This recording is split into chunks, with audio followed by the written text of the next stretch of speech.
धान की नर्सरी वैज्ञानिक तरीके से तैयार करने के लिए तो सब लोग बताते हैं, लेकिन इस वीडियो में हम आप लोगों को धान की नर्सरी वैज्ञानिक तरीके और व्यवहारिक तरीके दोनों से ही बताने वाले हैं। अब वैज्ञानिक तरीका क्या है ये तो आप लोग जानते ही हैं कि उनके हर पैमाने पे उनकी बराबर देखभाल की जाती है, जिससे आपकी बेस्ट नर्सरी तैयार हो सकती है। लेकिन जब आप लोग नर्सरी तैयार करने जाते हैं तो कई प्रकार के उसमें फंगस आते हैं, पीलापन आता है और इसके साथ ही साथ कई बार कुछ चिड़िया या जानवर आपकी नर्सरी को नुकसान पहुंचाते हैं। तो बगैर चिड़िया को नुकसान पहुंचाए हुए भी आपकी जो नर्सरी है यह बेहतर तरीके से तैयार होगी। तो ये हो गया आप लोगों का व्यवहारिक तरीका। तो वैज्ञानिक और व्यवहारिक तरीके से हम आप लोगों को बताने वाले हैं कि धान की नर्सरी आप लोग किस तरीके से तैयार कर सकते हैं। तो इस वीडियो को अंत तक देखिए और अपनी जो धान की नर्सरी है इसको बेस्ट तरीके से तैयार कीजिए। एक चीज़ कहते हैं कि पूत के पाँव पालने में दिख जाते हैं। तो अगर आप लोगों की धान की नर्सरी में ज़्यादा मजबूत होगी तो जब आप लोग उसका पौधरोपण करेंगे तो आपके पौधे बहुत ज़्यादा विकास करेंगे, वो भी तेज़ी के साथ। तो जो आपकी लागत आएगी ये कम आएगी, कम देखभाल करनी पड़ेगी, कम रोग लगेंगे। तो इस वजह से ज़रूरी हो जाता है कि जो आप लोग धान की नर्सरी है इसको अच्छी तरीके से तैयार करके तभी पौधरोपण करें। तो चलिए हम लोग देखते हैं कि धान की नर्सरी वैज्ञानिक और व्यवहारिक तरीके से हम लोग किस तरीके से तैयार कर सकते हैं। जब भी हम धान की नर्सरी तैयार करने जाते हैं तो हमारे कुछ सामान्य प्रश्न होते हैं। उन सामान्य प्रश्नों का जवाब हम यहाँ पर आप लोगों को दे देंगे और ये जो आंकड़े हम आप लोगों को यहाँ पर उपलब्ध करवा रहे हैं यह सभी आंकड़े 1 एकड़ के हिसाब से आप लोगों को यहाँ पर दिए जा रहे हैं। सामान्य प्रश्नों के अंतर्गत हमारे सभी किसान भाइयों का एक सवाल होता है कि हम 1 एकड़ में कितनी बीज की मात्रा लें। तो आप लोगों को बताते चले कि अलग अलग वैरायटी और रोपाई की अलग अलग विधियों के हिसाब से बीज की अलग अलग मात्रा होती है। लेकिन अगर एक औसत देखा जाए तो आप लोगों को 1 एकड़ धान की रोपाई के लिए लगभग 4 किलो से लेकर के 5 किलो बीज की आवश्यकता होती है।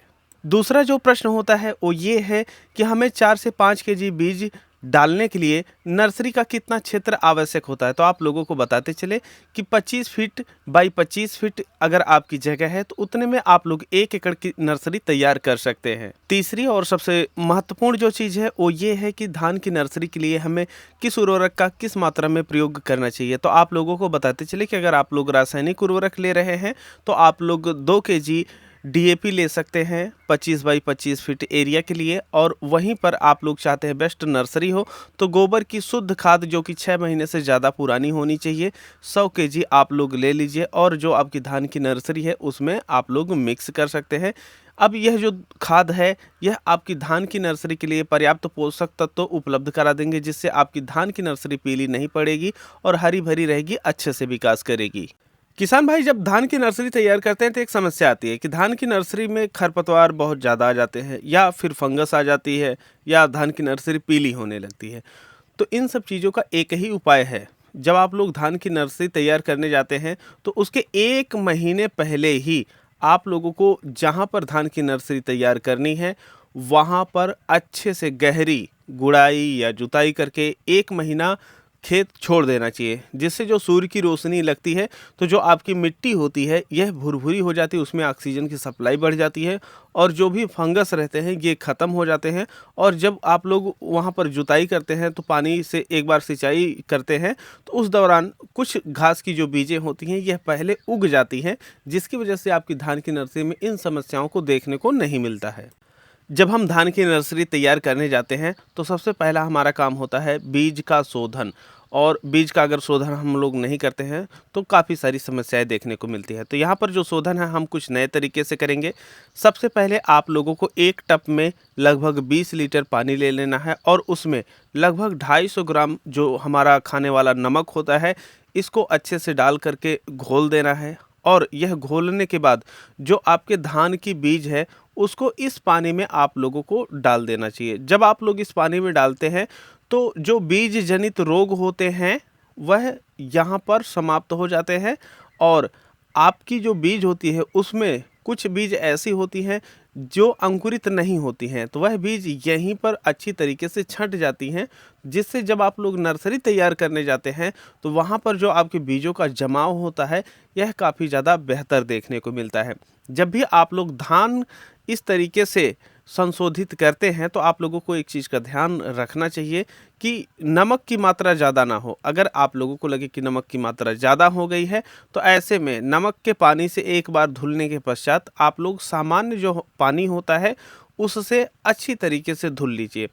और इस तरीके से जब आप लोग धुल लेते हैं तो जो आपका बीज होता है यह पहला प्रोसेस पार कर गया है, लेकिन आगे भी इसमें रोग ना लगे तो एक बार हम और लोग और भी इसको संशोधित करेंगे।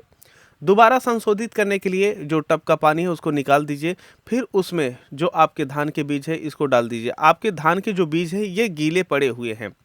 अब इसमें जो हमारा कार्बेंडाजिम मैंकोजेब आता है यह 3 ग्राम प्रति किलो बीज के हिसाब से हमें मिक्स कर देना होता है। मतलब अगर आप लोग 1 एकड़ में 5 केजी धान की बीज लिए हुए हैं तो ऐसे में 15 ग्राम आप लोगों को कार्बेंडाजिम मैंकोजेब इसी तरीके से मिक्स कर देना है। और जब आप लोग इसको इस तरीके से मिक्स कर देते हैं तो जो आपके धान का बीज होता है उसे आप लोगों को 24 घंटे या 36 घंटे ऐसे ही जूट के बोरे में डाल करके रख देना चाहिए जिसमें भयंकर नमी हो। तो ऐसे में जो आपके धान के बीज होते हैं यह अंकुरित हो जाते हैं, और जब यह अंकुरित हो जाते हैं तब जब आप लोग नर्सरी के खेत में डालते हैं तो आपके जो बीज होते हैं इनको चिड़िया नहीं खाती है। तो इस तरीके से जो आपके धान के बीज हैं ये जल्दी जमाव भी ले लेते हैं और वहीं पर जो चिड़िया है यह नुकसान भी नहीं करती है। तो अगर आप लोग धान की नर्सरी तैयार कर रहे हैं तो इस तरीके से करें। जैसा कि हम आप लोगों को पहले ही बताए थे कि अगर आप लोग चाहते हैं कि आपकी धान की नर्सरी में खरपतवार कम हो तो आप लोगों को 1 महीना धान की नर्सरी तैयार करने से पहले ही गुड़ाई और सिंचाई कर देनी चाहिए और उसके बाद सूखने के लिए छोड़ देना चाहिए। फिर जब आप लोग नर्सरी तैयार करने जाते हैं तो उसमें जैसा कि आप लोग यहाँ पर देख रहे हैं पानी भरा जा रहा है गुड़ाई करके, इसी तरीके से गुड़ाई करके आप लोगों को पानी भर देना चाहिए। और उसके बाद आपकी क्यारी समतल हो सके इस वजह से आप लोगों को पाटा लगा देना चाहिए। जैसा कि आप लोग देख रहे हैं इस क्रिया को हमारे यहाँ बोलते हैं पाटा लगाना, जो कि इस खेत को समतल करने के लिए लगाया जाता है।